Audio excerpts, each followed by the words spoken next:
Hello, Genshin crew. So, I'm going to make this short and sweet to the point. So, let's talk about the free 4-star that you get for Lantern Rights in the second half of 5.3. Now, in case you don't know, Xingqiu, absolute god tier unit. His constellations all help him either get more swords or help you be shielded or even get healed from those swords. So he is probably the most meta pick on this list if you want to crank up the constellations, or if you're new and you want to get him for a fresh character, he's a great pick. Gaming is he's been picking up some steam lately. People are really trying to have some fun with like some plunge teams, with burning Bergen teams. I think people are even doing something with Jalonin. So if you're familiar with Gaming, if a pyro plunge character sounds like a lot of fun, you can go crazy. Otherwise, he's a skip if you want to stick to meta. Beidou, she's a super cool unit, but her burst is really expensive, and she's all and if you have a ton of characters, if you have C6, she can shield, she can counter, but the ability only transfers to like one or two enemies. So if you're facing a boss, her versatility goes down a little, and you're facing a whole horde of units, her versatility goes down a little. However, she's super cool, super fun. Some of her constellations definitely help her kit a little bit. Beidou might be a little bit underrated, but she's hard to work with. And in today's like society, like overworld, she's a lot of fun. But if you're trying to go for abyss runs, Beidou is not the one I would be recommending for people. Chongyun is kind of a meme. You can do some weird melt teams with him. He has the weird ability to where he overwrites other elements. So if he sounds like there's a lot of Chongyun mains out there, they have a lot of fun with him. If you can see yourself having fun with the Exorcist Popsicle Boy, then you do you, no judgment. I think her name's Lin Yan, if I remember correctly. This Animo unit is supposed to be crazy good. She's supposed to have a really good ability to drive the units like Sucrose, especially in the Spiral Abyss. So, and I've heard if you get more constellations for her, that her C2 right now can be crazy strong, maybe even as strong as Zhongli. So just keep her in mind. She is looking like she's going to be close to the meta if the numbers don't lie. Ningguang is a meme at this point. She's a beautiful unit, but she doesn't have much versatility.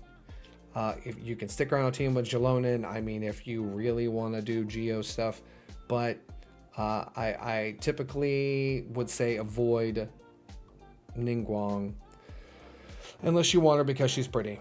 Xiangling, you get her for free from doing a certain number of runs into the Spiral Abyss, but I think her C4 really helps because it increases the time of her Pyronado. So that is a big consolation to get for Xiangling runners, especially if you're a newer player. If you don't have a Xiangling, or if you have low constellations Xiangling, she's a great one to pick up. Yaoyao, fantastic unit, a little bit underrated. She's a great Dendro healer.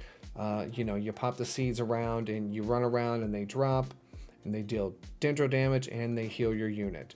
She's good. She's close to meta. So, especially if you don't have that many Dendro characters, she's great. And like I said, she's a healer and she's super cute. I don't have many constellations for her, but I genuinely think I am just going to go for Lan Yan here. So, Yanfei, I honestly don't know too much about Yanfei. Her C4 is good when it comes to a shielding, and her C6 is good, I believe, for damage. So, some people I'd say a lot of people, probably even me, underestimate Yanfei's damage, and I have her at C6, so maybe I'll build her someday if enough people want me to. She's good. Her kit's a little weird, so just make sure you do some research on her before you pick her. Yes, Yunjin, she's great for certain teams, so just make sure that if you have Yoimiya or Eula,